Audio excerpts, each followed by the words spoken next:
your competences. Who the hell do you think you are? I see you, I don't Can you see do what you're supposed to do? Everything is okay. It's okay.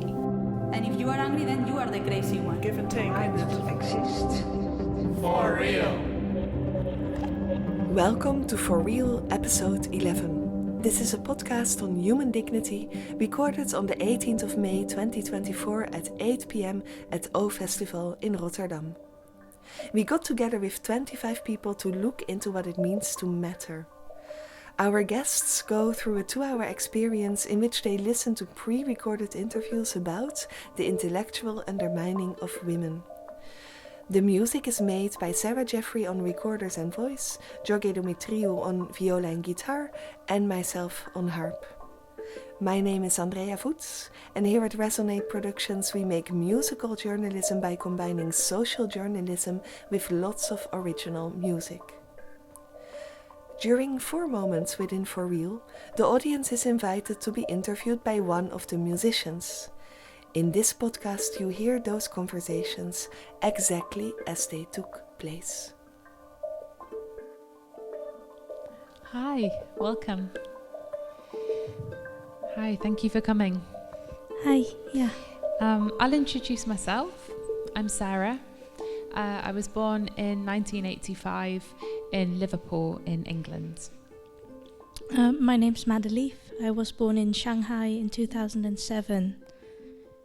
Okay, great. Welcome, Madelief. Which of these questions would you like to talk about? I would like to answer the third question. When I felt that I was not taken seriously, I actually have a couple of examples for this. First off, I'm not very tall, and I have a male colleague, who is very tall.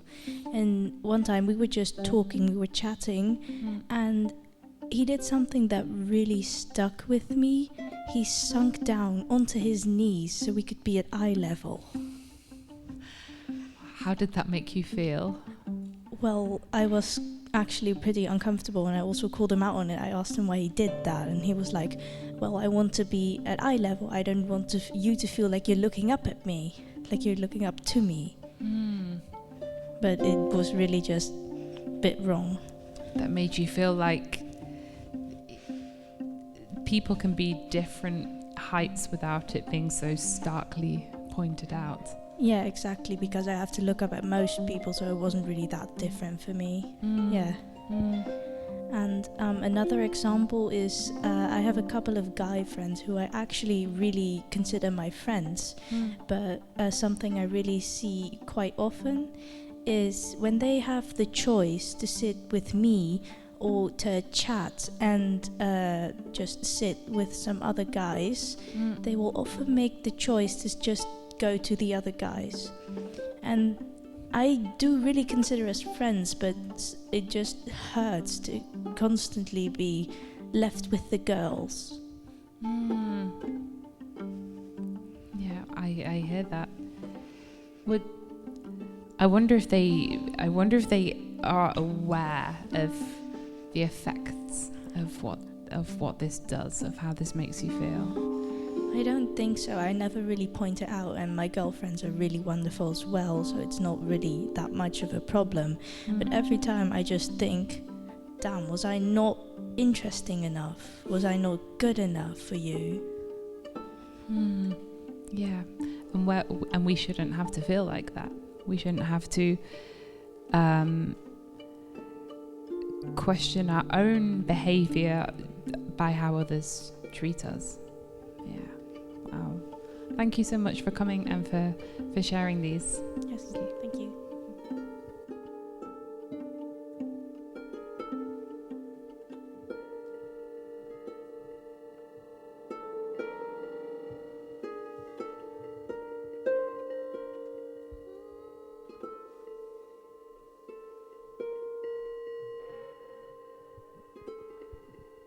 Anyone else who'd like to join here?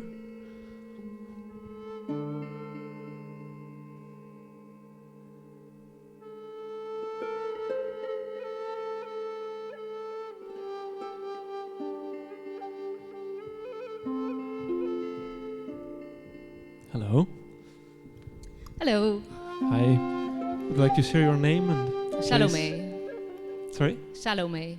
Nice to meet you, Salomé. I'm George. Would you like to share also your place of birth and year of birth? Yes, I was born in Amstelveen in Holland and in 1977. Okay, thank you. Salomé, you have a question that you would like to answer? Yes. What do you imagine people think when they see you? And I experienced this a couple of times also when I was younger, because I'm quite short and blond and a little bit happy-faced or most of the time, and they think, oh, she's just a funny girl, but not to taken very seriously. Yeah, I experienced once when I was a student in Utrecht, and I went on to go to the bus to the university center, and the bus driver said to me, "This bus is going to the university center. Are you sure you want to take this bus?" Like I was stupid or something, and I thought it was sort of funny, but also it made me uncomfortable at that moment. I was like, oh God. And I had several experiences like that, and it was borderline funny, but also not so funny, because of course, yes, I'm also a person, and maybe I have very serious ideas. You don't know that, so that was something. Now I'm a little bit older, so I'm very seriously taken now. But mostly in my younger years, that was a thing I encountered several times. Did you feel that that position affected you in the way that you are now? Yeah, well, yes. I used it for my own benefit sometimes. Also to surprise people and to counter it and to say something they wouldn't expect at all. And then they were surprised, and then they thought, oh, there's more to her than you see it, just by glancing at her. Yes. That's smart. Thank you for sharing.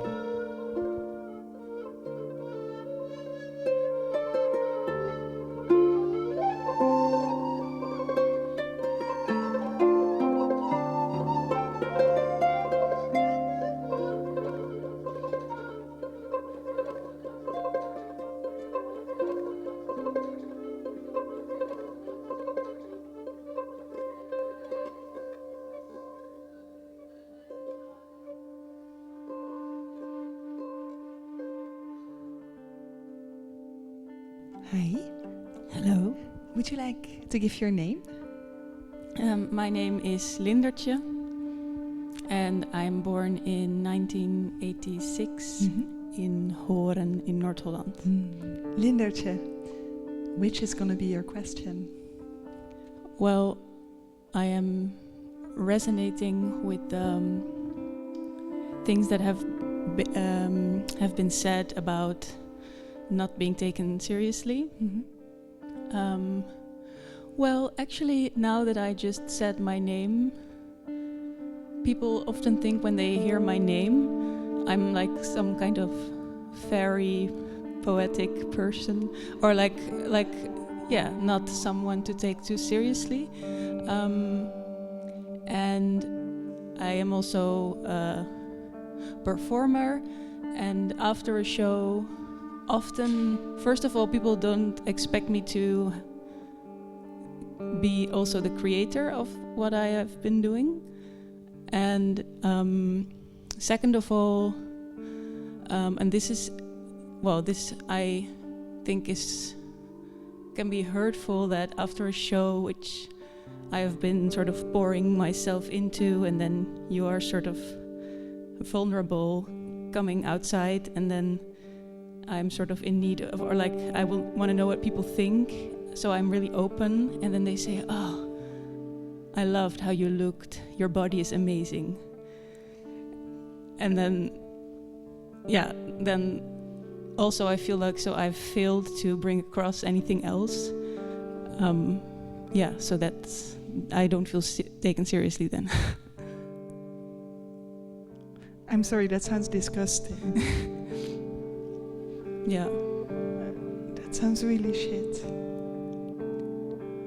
yeah, it's well, it's just yeah.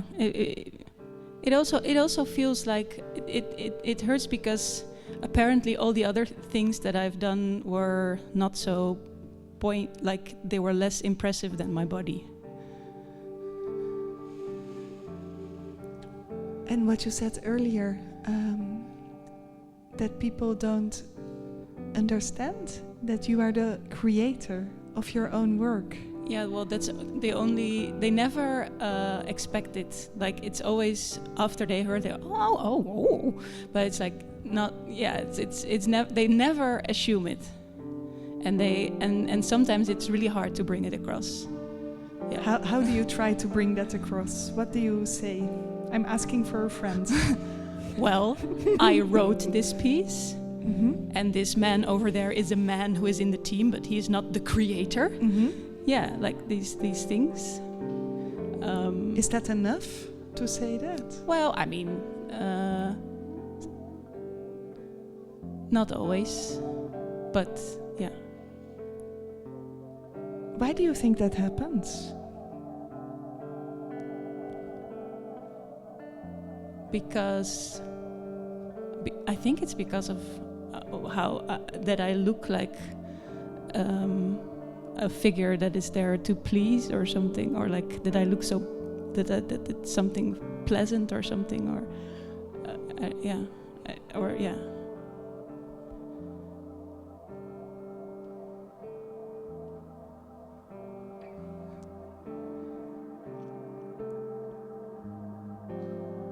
I don't know what to say. I find it so sad, really sad.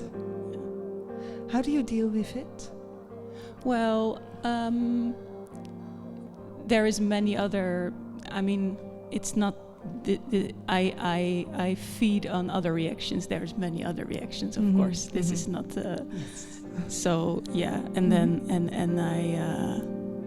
Well, I collect all these experience in like a part in my head, and I think one day you're gonna get it back, and we're gonna.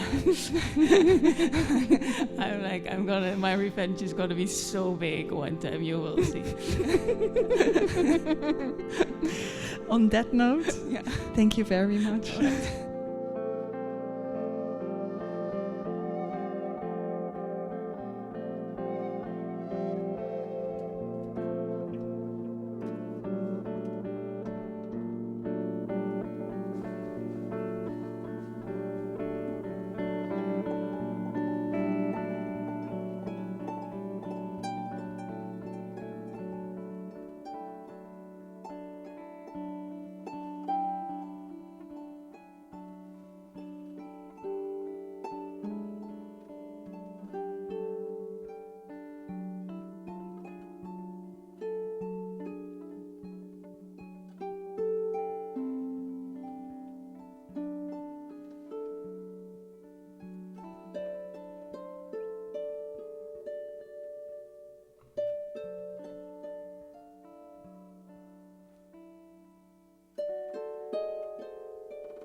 Hi, welcome. Hi. Hi. Would you like to introduce yourself? Yes, my name is Ellen. I was born in Voorburg, that's not very far from here, in 1982. Ellen, welcome. Thank you. What would you like to talk about? Yeah, I want to write about what I do and I want to be heard. Yeah. I write. And I write as a profession also. So I'm a medical anthropologist and I write things about what I see and what I think. But I also had a moment in mind about when I wasn't heard. And that was about 2.5 years ago. I was pregnant with my daughter. And I had a moment where I realized that I'm actually heard most of the time. So I do think that I have had a history of situations where I had to prove myself, where people challenged me, and I felt like I was tested. So I was not taken seriously from the outset, but at least I could prove that I had something to say. But this situation was different. I was pregnant with my daughter, and I had a medical issue, and I had to be in the hospital and talk to the gynecologist about what to do with the situation. And I had read everything I could about the medical situation and informed myself really well, and I knew what I wanted. But it was as if I wasn't in the room. It really... I went to the hospital a few times. I had a discussion with the same gynecologist a few times, and every single time I came out and I just cried. Because, I felt like we were not having a conversation, and I realized that she just saw me as a vessel of my baby, basically. And as if I didn't have an opinion or had anything to say about what was going to happen and how I was going to give birth to my baby. And only afterwards I realized how privileged I am usually, because even though sometimes I'm challenged, and I can still prove myself, and I can still sort of be heard by maybe being loud I'm there as a person, and at that time, I felt like I wasn't. Wow, you felt like you weren't a person. I felt like she didn't hear me. Like I could say something, but she just didn't hear what I said. Weirdly enough. Could you get through to her in the end? Come again? Could you get through to her? Did she hear you? Yeah, so finally? I wrote. So what I did is I wrote a 5-page letter about what I wanted. So I looked at the literature, and I had made my decision, and I talked to my partner, and I basically wrote a letter and said, this is how I want to give birth to my daughter, and this is what I think is good care at this moment. And I need you for A and B, but I don't want to do it in this and that way. And I had all the attachments to it, like all the references to all the studies.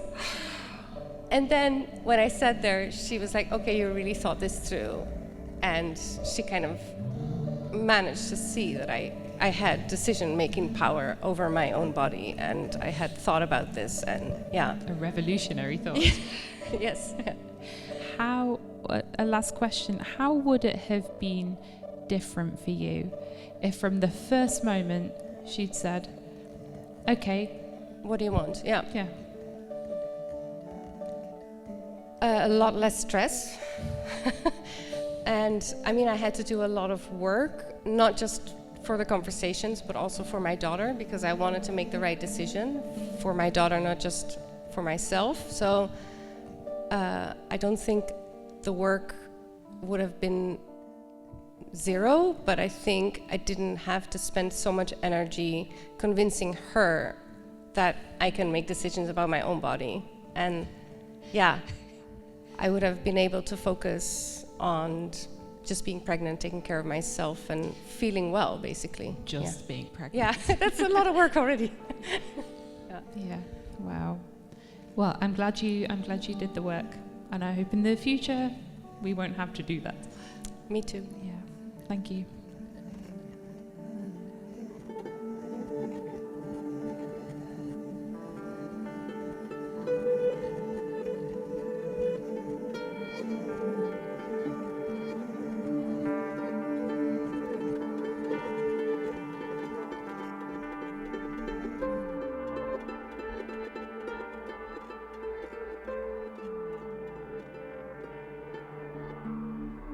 Now you have a chance to come to the middle and to interview each other.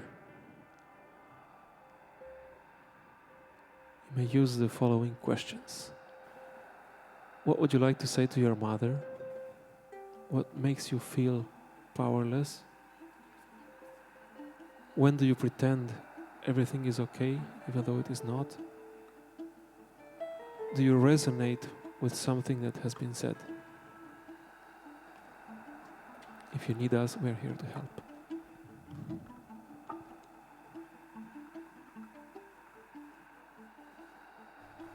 Hi. Hello. Do you want to share your name? My name is Andrea, also. But I go by Andy. Okay. Hi, Andy. Which question do you like to talk about?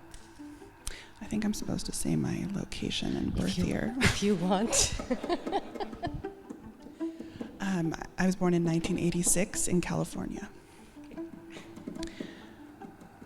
Listening to these stories, I was resonating with how frustrating and complicated it can be to have to represent yourself, your whole self, through this guise of gender.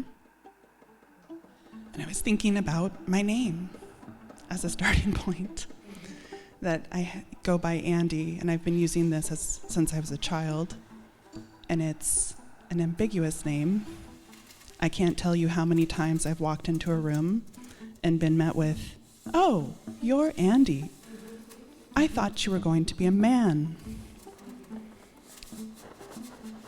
And this was true all through childhood, that I was misgendered, until puberty, when it was obvious what was happening in my body.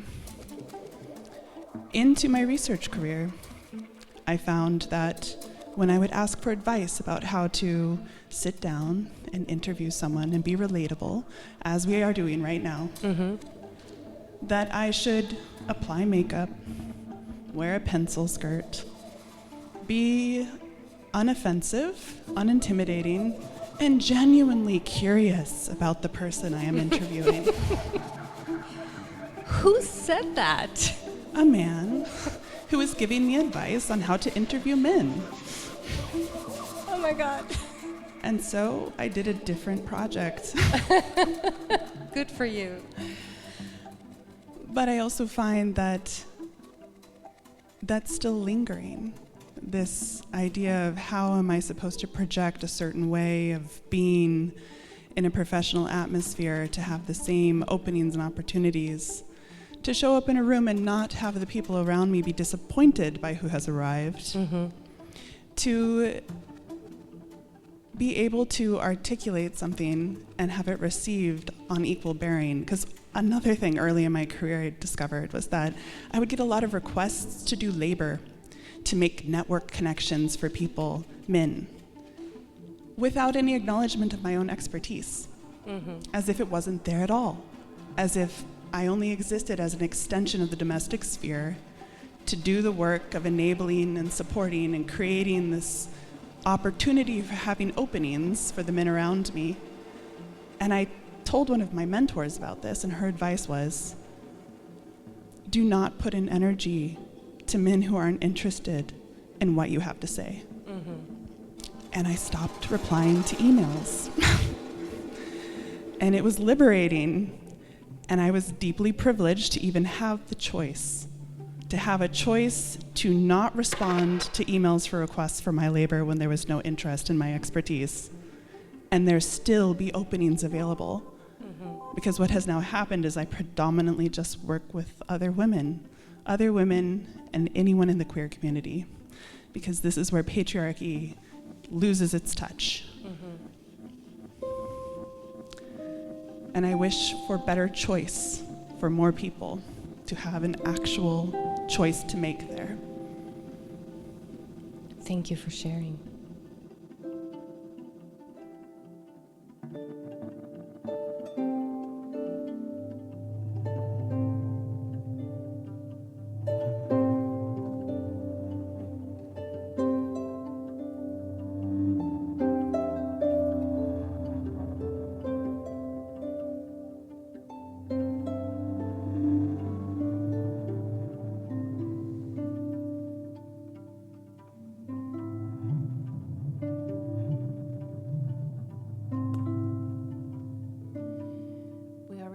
For the final time. Anybody is welcome to come to the center and to tell one sentence on what do you deserve.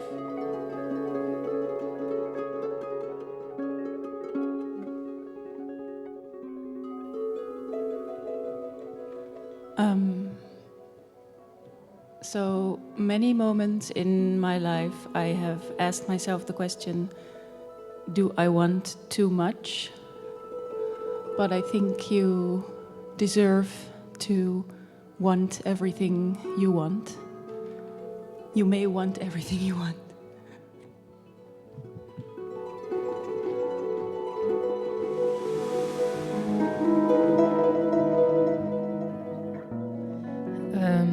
We all just deserve respect, most of all, and it's a very basic principle that should be, no one should forget respect.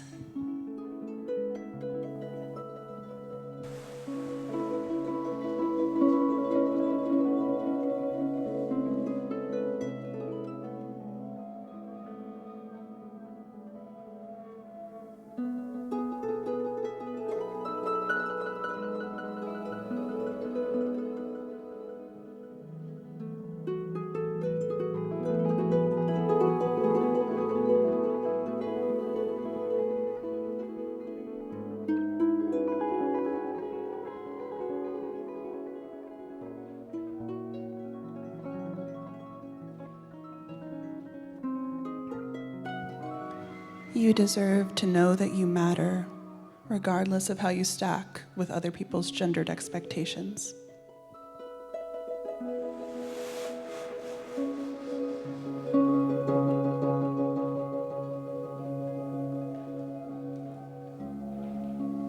This was For Real from O Festival in Rotterdam.